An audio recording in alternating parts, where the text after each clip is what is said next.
Hi guys, Kremp again today. I hope you're doing well and enjoying your day so far. Pred is back from his world tour and already instigating Shotzzy to give his perspective on the new SMG duo of the Los Angeles Thieves. There's no doubt with this new super team, the AR duo looks scary on paper. Scrappy and Ghosty, not too many questions about that, but as it was with Pred and Shotzzy when they were on OpTic together last year for the first time, how are HyDra and Envoy going to work together on this new Thieves roster? Very much interested to your thoughts in the comments below. Hit the like button if you enjoy. Subscribe if you're new as always, I greatly appreciate it. First of all, ranked play is coming soon, apparently sooner than ever before. I don't know who really trusts this, and we've heard this before, haven't we, that the game's going to launch and ranked's going to be there, and then, oh, it's February, or whatever. But I think this year, it's a tryout game, and Treyarch are doing the ranked play. So you would at least expect it maybe comes out slightly earlier. We'll say this is interesting, that apparently they're going to introduce a white paper, which kind of like explains how ranked play is going to work in terms of key adjustments and changes. I would never really expect them to actually give that many details away here, but it should be considered that maybe we're going to get something more this year on exactly how ranked play works. Maybe a better system than we've had for the last couple of years, of course, because it's been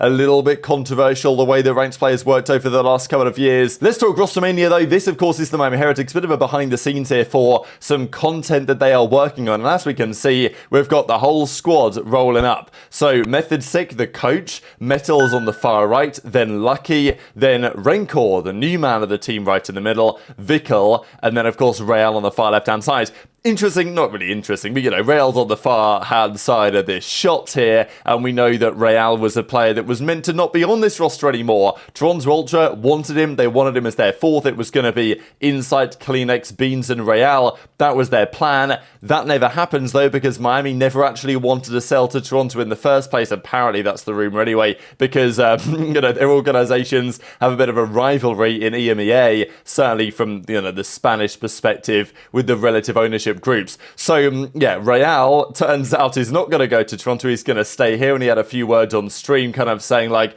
you know, maybe next year I'll get a better opportunity. I don't know. So it is going to be interesting for the chemistry of this team, because arguably ReeaL is their best player, but I'm not sure what that's going to look like this season now, given, you know, he might be inspired to think, well, another opportunity, a better opportunity is maybe on the horizon. And also, this team just isn't massively different to last year. We don't exactly know who their starting four is going to be. I'm assuming that Rancor is going to be starting, but I guess we don't fully know, because they have all five guys still here. They will presumably run some scrims and then see what they want to do. My money is on Rancor starting him. I rate him pretty highly. I'm still not really sure why Super wasn't already brought into the team as well, because they say that there's no big drama when it comes down to intra-Spaniard rivalries, but clearly there must be on some level. I don't really get it. But anyway, this is going to be your team of five. Well, they can only have 4 players. So who will they choose? Who steps out of the roster? What does that look like compared to the opposition? I don't know.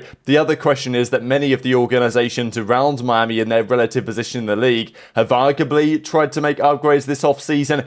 You never really know, but I don't dislike many of the rosters in that kind of 6 through 10 to 11 range. So I feel like Miami, having not really changed much, they are putting themselves at a bit of a risk, and they did well at the end of last season, at least well respectively to their ambitions. They made it to the World Championship, but then they turned up to EWC and got absolutely clapped. I mean, it was embarrassing. It was actually just, they were the worst team there by a mile, which was awful, and they've basically kept the same team.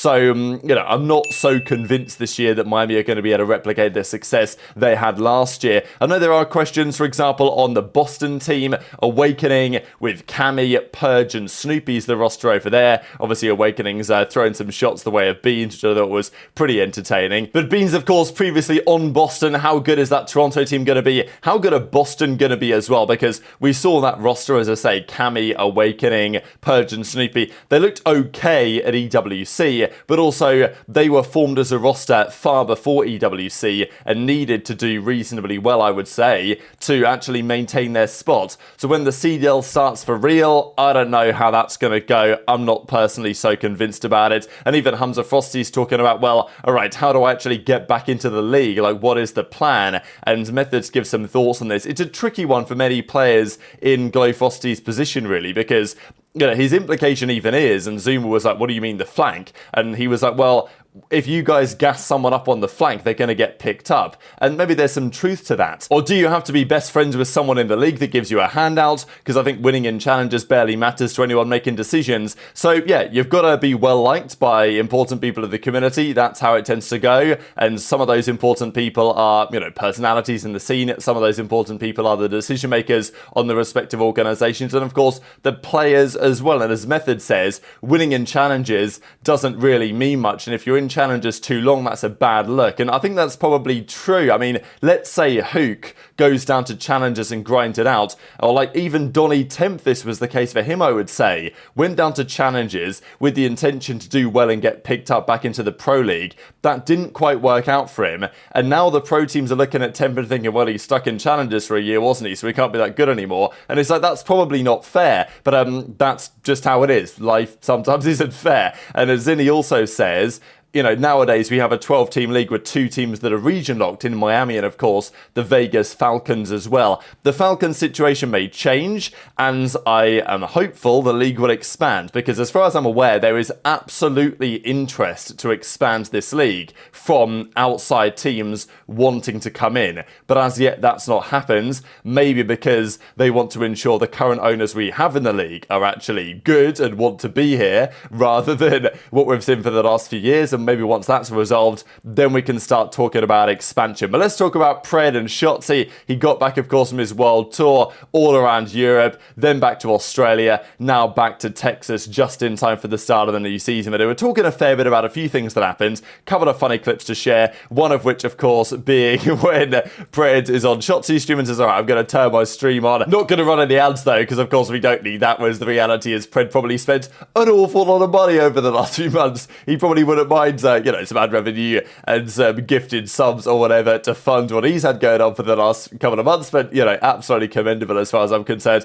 This is kind of funny as well, with Scrappy saying, you know, all these Thieves fans, all they're doing is sitting there watching me play. And that, well, guess what, a few months later, he's now on that exact organization. But Pred did kind of instigate Shotzzy a little bit and say, look, what do you think about that new SMG duo, HyDra and Envoy? What about that new Thieves sub duo? How do you expect them to get on next season? And of course, you know, Shotzzy's joking around here in his response, but it is nonetheless an interesting question. South of France, whoever lives in South of France, wow. They are fucking insane.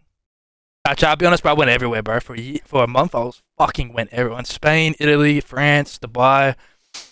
And I went to one more place, I forget. I went back home to Australia as well. Wait, chat, you guys peeping up? 2 months? I don't even know how long I was going for. Chat, you be peeping the stories, though? The Instagram stories? Where are the baddies, bro? Listen, bro. I'm strictly focused on just, you know, other stuff, bro.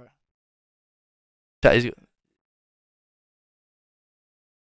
Bro, it's full ad. Yeah, chat, I'm running 20. No, I'm joking. Chat, I'm gonna do a no ad stream.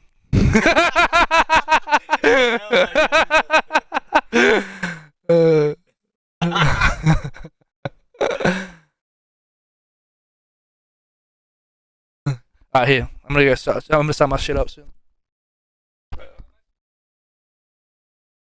So, Ian, what do you think of Envoy and HyDra sub-duo? What do I think of Envoy and HyDra? Yeah, what do you think of them as a sub-duo? Can they even hear me? Huh? Can they even hear me? I don't know, but I can say what you think. Just say mid.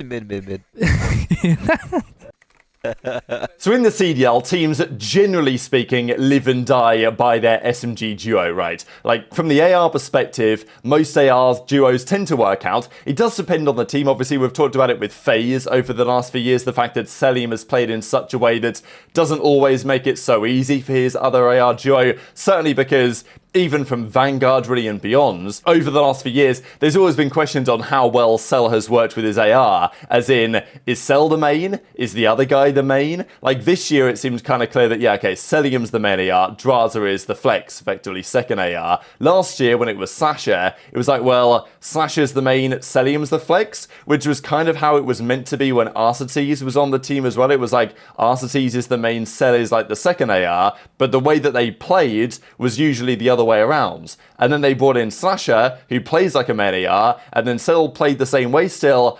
and then things just didn't really work, right? So from an AR perspective, it can occur that AR duos don't get along, but usually most teams are defined by how good their SMGs are. That's why I'm concerned about the Cloud9 roster, is that I've got no issues with Sib and Attach. I feel like that'll go quite well, but it's the SMGs that will probably make or break the roster, and the Kremp Mack duo is a bit of a question mark. It's the same story here, I think. I don't think many have questions on Ghosty and Scrappy. We know how talented those guys are. I think they're adaptable players as well. Scrap and Ghosty can also flex if necessary. If it's a 3 SMG meta, that's going to be absolutely fine. We saw Scrap do it this season on ReeaL a fair bit when required, and Ghosty's got the leadership. He's got, if he needs to play slower, as he did, for example, at OpTic to make that team work, he can do exactly that. So I think the question is, as Pred is kind of suggesting, how do the SMGs work? Because it was the same question people had with Pred and Shotzzy when they joined OpTic. It was to some degree the same question out about Simp and aBeZy, but of course that is now a long time ago. The rest since then is history, right? But every single team, especially a super team that's formed, there's always questions on how the chemistry of the SMG duo is actually going to play out in reality. And Pred and Shotzzy, they've had their ups and downs. It's not always been sunshine and rainbows with them. They've obviously worked through a few problems within the team. Karma's talked about it as well. Pred kind of getting out of this mentality that he just had to get kills all the time, because on OpTic, the rest of his team are also getting kills, so he can play in a slightly different way, and OpTic didn't always get that right. When they did, they were basically unstoppable, and I think the same will potentially be true for this duo as well. But for the last few years now, since Vanguard, let's not forget, when Kismet first came into the New York subliners, it's been HyDra and Kiz, and really all of Kismet's success as a player pretty much has come with HyDra, and pretty much all of HyDra's success as a player has come with Kismet as well. Now in Cold War, HyDra was still good, but he got better basically, I would say, every season he's played, apart from the last 2 years. I'd say he's been relatively equivalent. So, that's not necessarily down to Kiz, but it may be to some degree. And therefore the question is, you replace Kismet with Envoy, does that get better or worse? How is that pairing going to work? Because Envoy, I mean, these were his good numbers from the end of last season, but of course earlier in the year, Envoy did have a harder time. Certainly his consistency in hardpoint was a big point of contention, but I think on average, has Envoy been a better player than Kismet over the last few years? Yeah, I would say so. Was he better at the end of this season than Kismet was? Yeah, I would say so. So on paper, sure, no problems, it's going to be even better. And I feel like it could be, but you never really know how they're going to work as a duo, because, how much space did Kismet make for HyDra? My feeling is HyDra plays at such a high pace and intensity that he kind of just does it all. And I feel like a very versatile player like Envoy, who can play fast if needed, can also slay if needed, can also hit long routes and take a flank if required as well. I mean, his numbers at the World Cup here were, very impressive indeed, even in terms of damage per 10 and these type of things. He was playing at a pretty decent pace. I personally think this is going to work very well. I like the Envoy HyDra partnership. I think they've probably done the best possible option they could have done on the table here. CleanX, even keeping Kismet. There were some other options, but JoeDeceives, of course, they could have kept him around potentially. Not what they decided to do, and I feel like on average for good reason as well. So intrigued to your thoughts in the comments below. Of course, Shotzzy's joking around to some degree, saying that they're mid, but